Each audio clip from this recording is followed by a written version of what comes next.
Now look at Part 1. Part 1. When Mark and Jane arrived in Edinburgh, they discovered that Mark had left his camera on the train.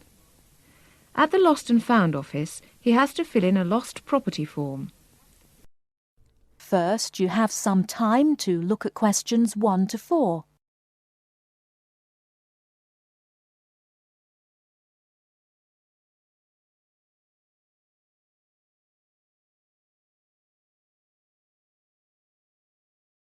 Now we shall begin. You should answer the questions as you listen, because you will not hear the recording a second time. Listen carefully and answer questions 1 to 4. Good evening, sir. Can I help you? Yeah, I think I left my camera on the train from London early today. Did you, sir?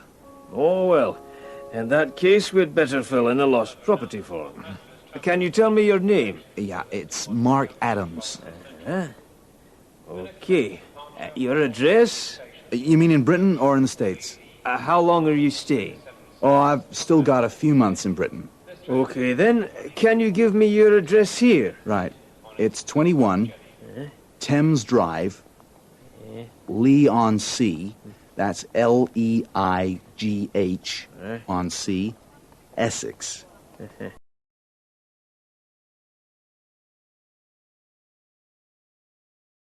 Before you hear the rest of the conversation, you have some time to look at questions 5 to 10.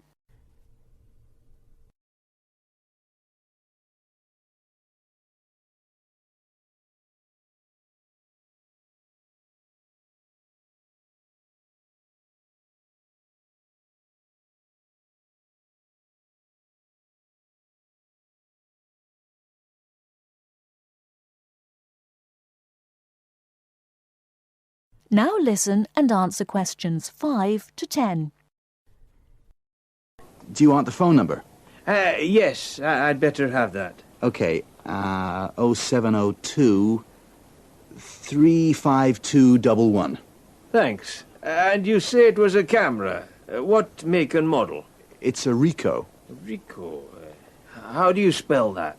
Ricoh. Okay, got that.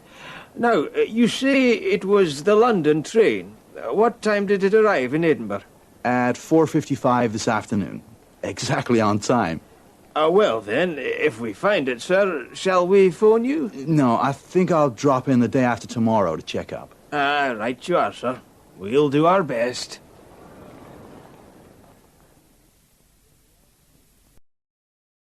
That is the end of Part 1. You now have half a minute to check your answers.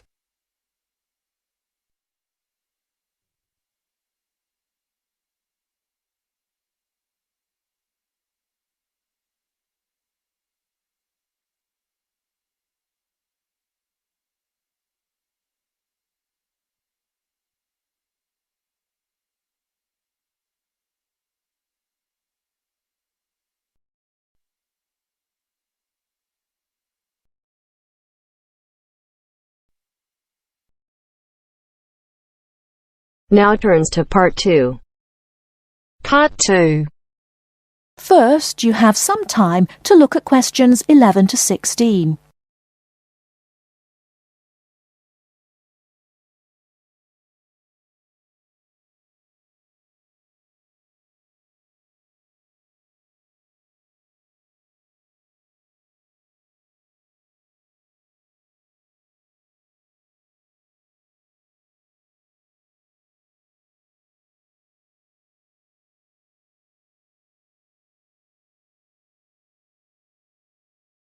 Now, listen carefully and answer questions 11 to 16.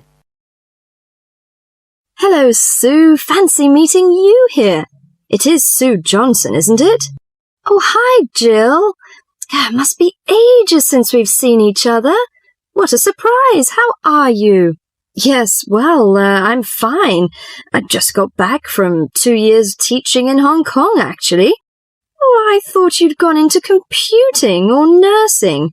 No, I ended up being a teacher after all. And how about you? Oh, fine. Things are going quite well, in fact. So, what have you been up to over the last 3 years? Working, studying, you know, the usual things. Oh, and I got married last year. Congratulations. Anyone I know? Yeah, you might remember him from our college days. Do you remember Jerry? Jerry Fox? Jerry? Was he the one with the dark hair and beard? No, that was Sam. No, Jerry's got blonde hair and glasses. He's pretty tall. Well, we got married, finally. Great. And where did the wedding take place? Was it here in London? No, in the end, we decided to get married in Scotland. Jerry's parents lived there, so we were married in the small village church with the mountains in the background. Fabulous. Have you got any pictures? Well, funny you should ask. I have actually got a couple here. They're a bit battered because I've been carrying them around in my bag. Oh, never mind. Let's have a look. Oh, don't you look wonderful? Who are those people behind you? Oh, that's my older sister, Clara. Oh, she looks like you. Do you think so? Everyone says that, but we can't see it. Is she married now? Yes, and she's got 3 children, a girl and twin boys as well. Wow, imagine having twins. Look, why don't we have dinner together and catch up on a few things? Would you like to come over one evening? Oh, that would be lovely. What about next Friday evening? Fine. What time? Shall I come over about 8 o'clock? Oh, come about 7:30.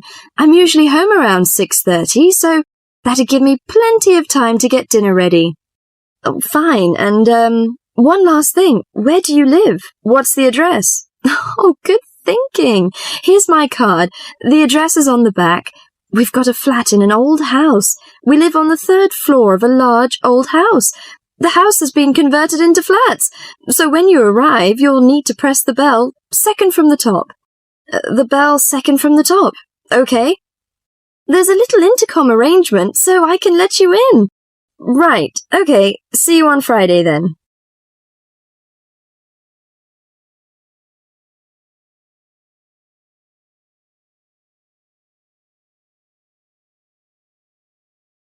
Before you hear the rest of the talk, you have some time to look at questions 17 to 20.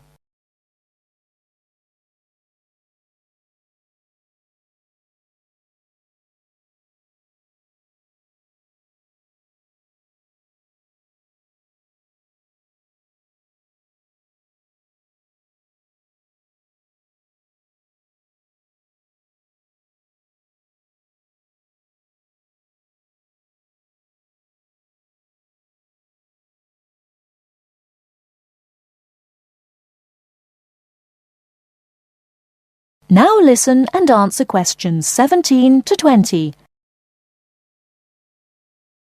Welcome, Jill. This is my husband, Jerry. Jerry, this is Jill. Hi, Jill. Nice to meet you. Hi, Jerry. Well, let's come in and take a seat. Sue told me that you've just returned from Hong Kong. Was it a pleasant trip? What kind of city is it? Oh, well, Hong Kong enjoys a reputation for the flourishing business. It has a population of around 6.6 million. Much larger than that of Sydney, right? Sydney has a population of 4 million, I think. Yes. Did you enjoy staying there? Well, being a metropolis has advantages. You get the latest films and music. There's always something going on, and there's such a wide variety of different people and cultures that it's difficult to get bored. Of course, all this has its downside. The cost of living is very expensive, and most people cannot afford to go out very often. So although the entertainment is available, you have to have a lot of money to enjoy it. Another problem is, like most big cities, there's a lot of crime. What about the weather? I suppose that it gets a lot of rain. Not always. In summer it's humid, but it's cool and dry in winter. The average temperature in June and July is about 91 degrees Fahrenheit. Hotter than here. The best seasons are spring and autumn. They are mild and agreeable. Is there anything you particularly miss of staying there? Yes, the tasty local food is to my liking, especially the seafood. Hong Kong also enjoys the fame of a paradise for shopping, but I'm not very keen on that, you know. I suppose it must be your favourite. Most shopping malls in Hong Kong have longer opening hours than those in Sydney. Some are even open the whole night during the Christmas holidays. Oh, it sounds lovely. I hope I have a chance to travel there. And I can be your tour guide. Yes, that's great.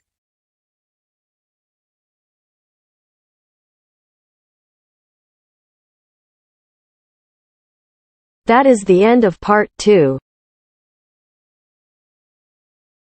You now have half a minute to check your answers.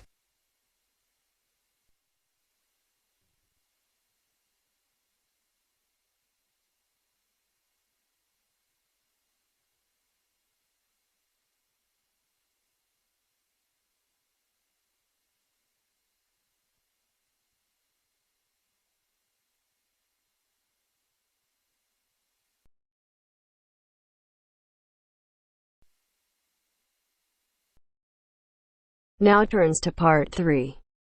Part 3. You'll hear a discussion between two students, Rosie and Mike, and a university tutor.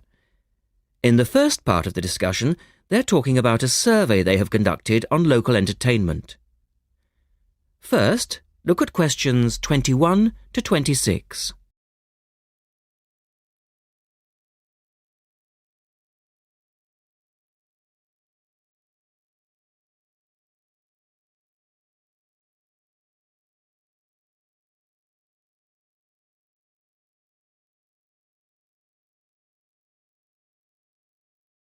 Now listen to the first part of the discussion and answer questions 21 to 26.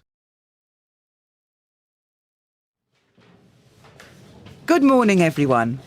Well, I think we can start straight away by getting Rosie and Mike to do their presentation. Would you like to start, Rosie? Yes. Well, we've done a survey on local entertainment. Basically, we tried to find out how students feel about the entertainment in the town and how much they use it.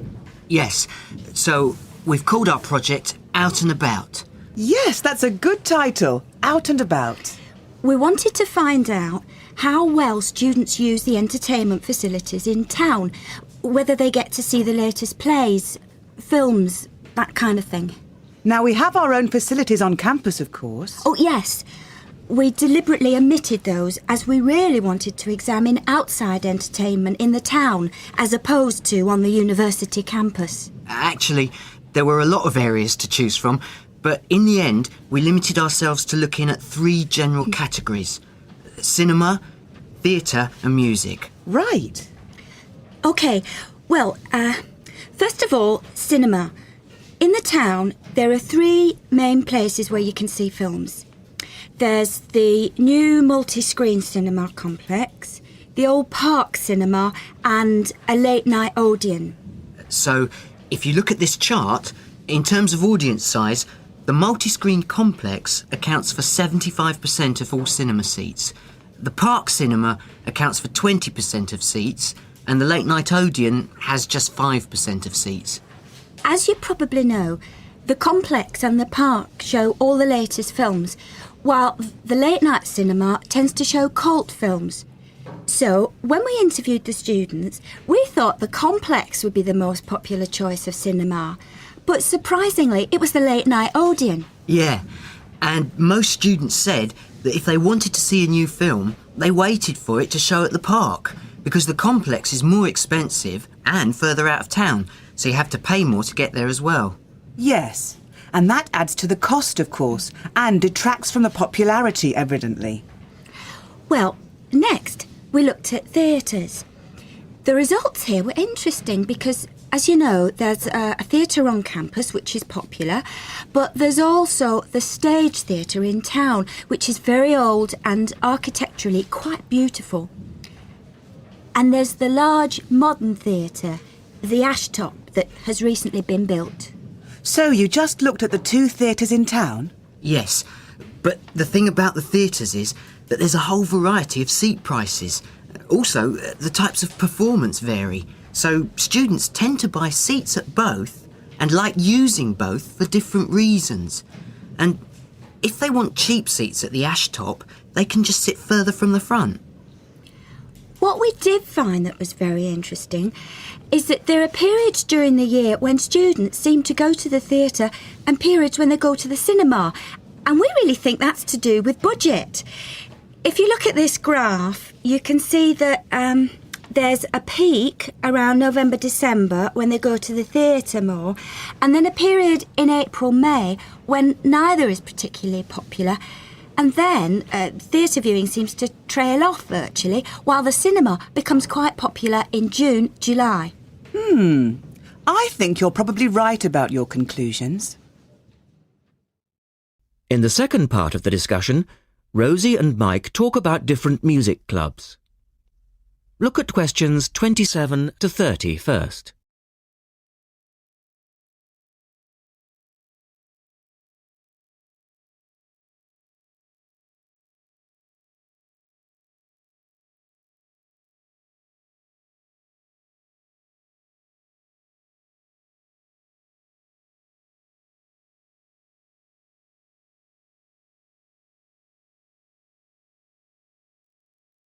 Listen carefully and answer questions 27 to 30. Well, lastly, we looked at music, and this time we were really investigating the sort of small music clubs that offer things like folk or specialise in local bands. So not musicals as such? That's right. We looked at 3 small music venues and we examined the quality of the entertainment and the venue and gave a ranking for these. A cross, meaning that the quality was poor, a tick, meaning it was okay, and 2 ticks for excellent. First of all, the Blues Club, which obviously specialises in blues music. This was a pretty small place and the seating was minimal, so we didn't give that a very good rating. No, we don't recommend that one, really. Then the Sansu, which plays a lot of South American music. It was a big place, very lively, good performers, so 2 ticks for that one. The Pier Hotel is a folk venue, a good place for local and up-and-coming folk artists to play. Not the best of venues, as it's in a basement and a bit dark, but the quality of the entertainment was reasonable and the lighting was very warm, so we felt it deserved an average rating. Now finally, there's the Bald Rock Cafe, which features big rock bands and is pretty popular with students, and we enjoyed ourselves there as well, so top marks for that one. And then, did you get any information from the students as to which of the clubs they preferred?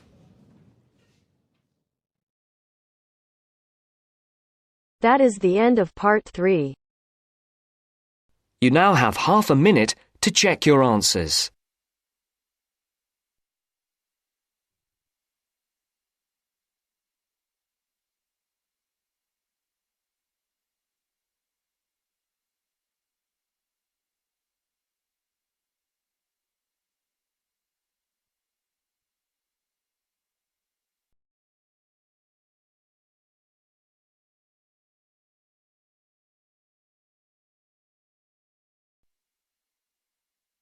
Now turns to part 4.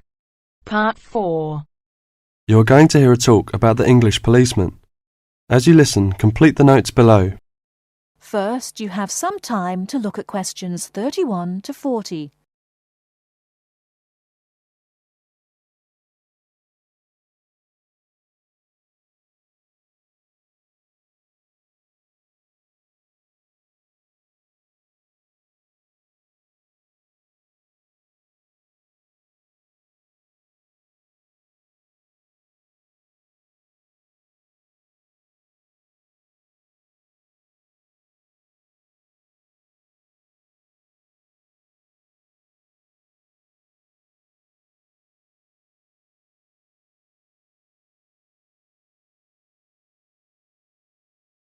Now listen carefully and answer questions 31 to 40.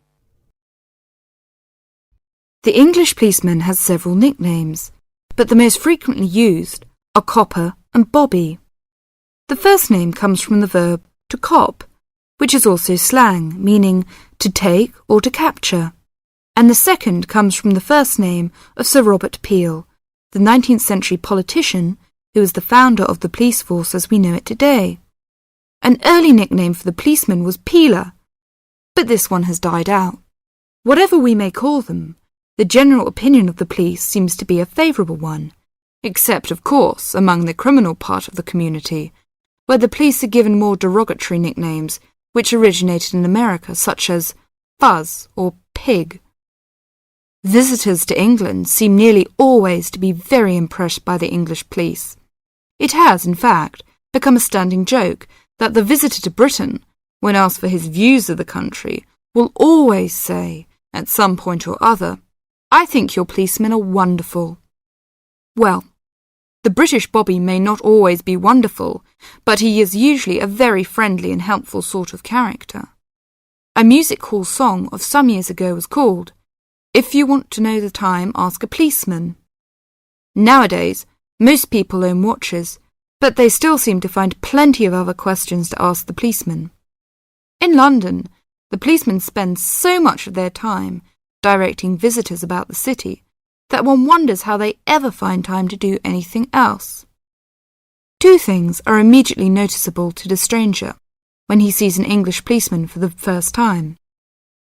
The first is that he does not carry a pistol, and the second is that he wears a very distinctive type of headgear, the policeman's helmet. His helmet, together with his height, enables an English policeman to be seen from a considerable distance, a fact that is not without its usefulness.